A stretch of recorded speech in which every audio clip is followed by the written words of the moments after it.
मम प्रिय विद्यार्थिनः अहं युष्माकं हिंदी शिक्षकः अंजनी कुमार तिवारी अस्मि। अस्मिन् ऑनलाइन कक्षायां युष्माकं पाठ्यपुस्तकं रुचिरा एतत् सर्वनाम शब्द नपुंसकलिंगम रूपम पाठयामि। कक्षा सप्त प्रकरणम एतत् शब्द रूपम। मेरे विद्यार्थियों, आपकी रुचिरा जो पाठ्य पुस्तक है ये पूरी संस्कृत में है। संस्कृत बड़ी समृद्ध, सरस, मधुर भाषा है। संस्कृत जैसी शुद्ध भाषा दुनिया में कोई भाषा नहीं। संस्कृत सबसे प्राचीन भाषा है। चाहे जिस धर्म जाति वर्ग के लोग हों, लेकिन उनके पूर्वज संस्कृत में ही सभ्यता को सीखे हैं। संस्कृत भाषा ने ही उनका मानसिक विकास किया है। संस्कृत भाषा ने उनको सिखाया है। बाद में वो संस्कृत भाषा से सीख करके दूसरी भाषा का निर्माण कर लिए और इस प्राचीन भाषा का, हमारी मूल भाषा का, हमारी धरोहर का महत्व थोड़ा कम हुआ है।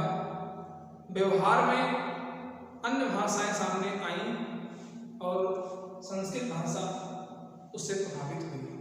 लेकिन हम सबकी जिम्मेदारी है कि अपने उस सबसे समृद्ध, शुद्ध, व्यवस्थित भाषा को सीखें, जानें, उनके ग्रंथों को पढ़ें और क्या वास्तविकता है उसको जानने का प्रयास करें। एक छंद किसी भी भाषा का आप ले लीजिए, उसमें मात्रा वर्ण का उतना बढ़िया बंधन नहीं होता, उतना शुद्ध व्यवस्थित संस्कृत भाषा के श्लोक होते हैं। उसमें वर्णों की गणना, मात्राओं की गणना, यगड़ जगड़ बगड़ सब बहुत व्यवस्थित होते हैं। बड़ी विशुद्ध भाषा है। लेकिन उस भाषा को सीखने के पहले हमें उस भाषा का व्याकरण जानना होगा। व्याकरण का जो वर्ण परिचय है उसको मैं जरूर पढ़ाऊंगा, जबकि आपके पाठ्यक्रम में बहुत संक्षेप में दिया है वर्ण परिचय संस्कृत का। लेकिन उसको मैं 6, 7, 8 दिनों के लिए संस्कृत का वर्ण परिचय जरूर वीडियो बनाऊंगा। इसमें मैं आपको एतत् सर्वनाम शब्द का रूप बताने चल रहा हूँ। सर्वनाम शब्द का एक शब्द आपको अच्छे से पता होगा और सर्वनाम बहुत महत्वपूर्ण है। संस्कृत भाषा को सीखने के लिए, जानने के लिए हमें अगर संज्ञा सर्वनाम का शब्द रूप नहीं पता होगा, राम बालक और इकारांत उकारांत, इधर सर्वनाम के तत्, एतत्, किम, इनके अगर रूप नहीं पता होंगे तो हम संस्कृत भाषा नहीं सीख पाएंगे। इनको आप जरूर याद कीजिए। एतत् का पुल्लिंग और स्त्रीलिंग मैंने बता दिया है। इस वीडियो में एतत् का नपुंसकलिंग बताने चल रहा हूँ। से पुस्तक है नपुंसकलिंग, उसके लिए हम एतत् नपुंसकलिंग शब्दों का प्रयोग करेंगे।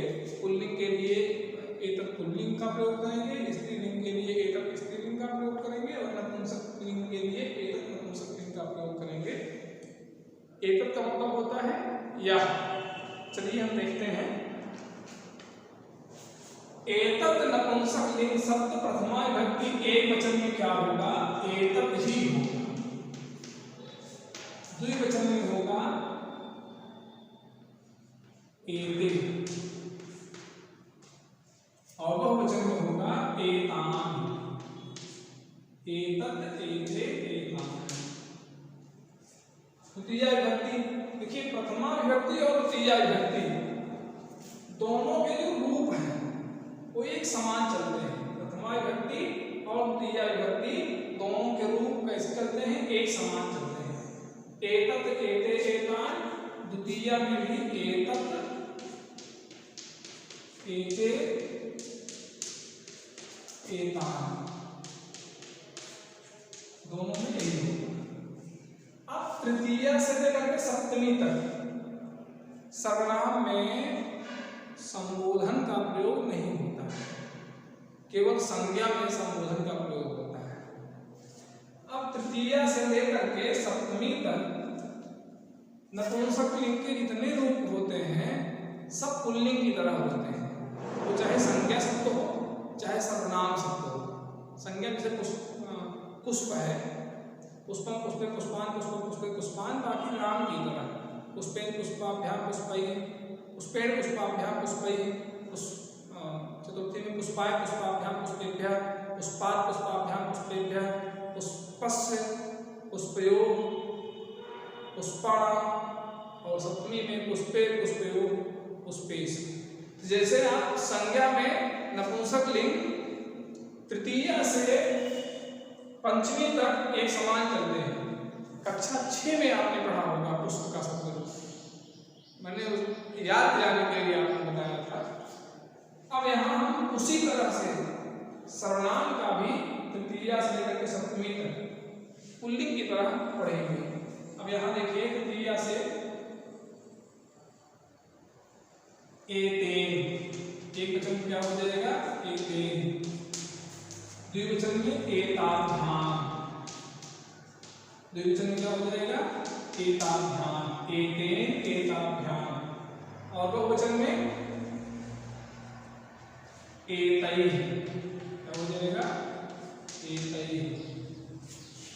चतुर्थी में एतस्मै, क्या हो जाएगा एतस्मै, और यहाँ यही होगा एताभ्याम।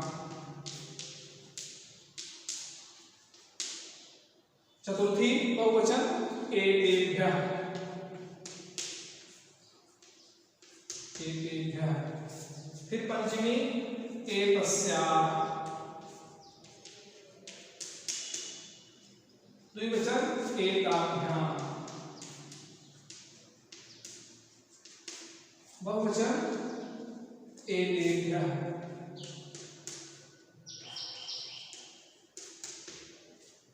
षष्ठी एक वचन एतस्याः, यहाँ एतस्य होगा, एतस्याः स्त्रीलिंग होता है, ये पुल्लिंग का है। तस्मैताभ्याम तेभ्यः, तस्मात् तेभ्यः, यहाँ हो जाएगा एतस्मात्, हो जाएगा एतस्मात्। षष्ठी में एतस्य,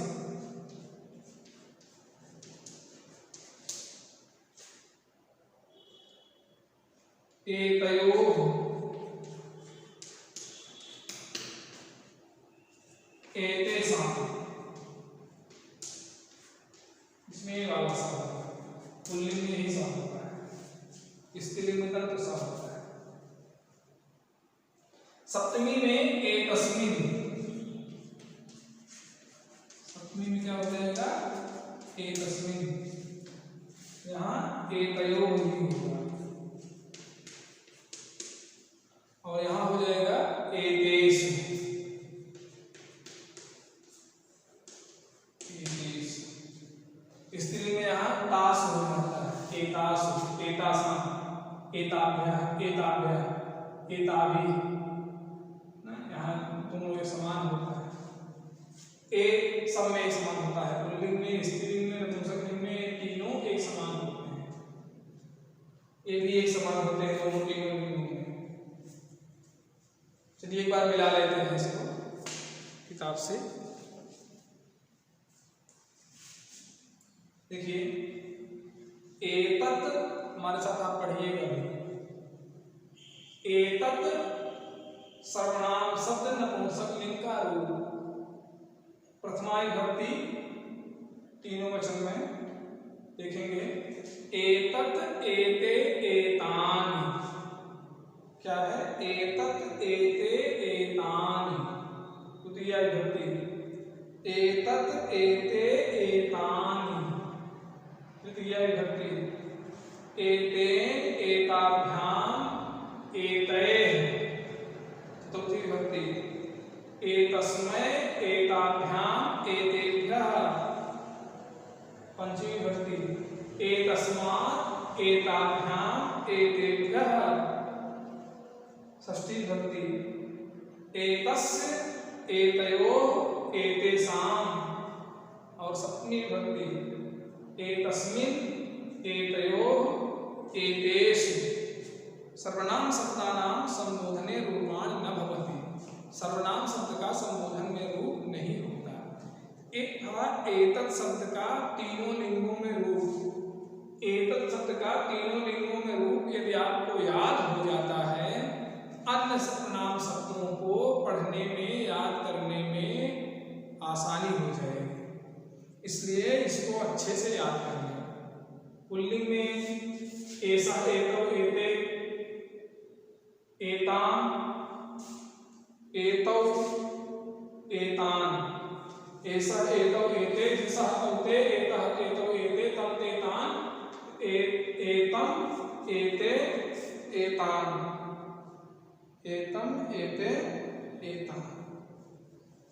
बाकी पुल्लिंग में ऐसे भी रहता है। स्त्रीलिंग में हो जाएगा ऐसा, एते, एताः। फिर यहां भी वही होगा, एताम, एते, एताः। ऐसा, एते, एताः, एताम, एते, एताः, एतया।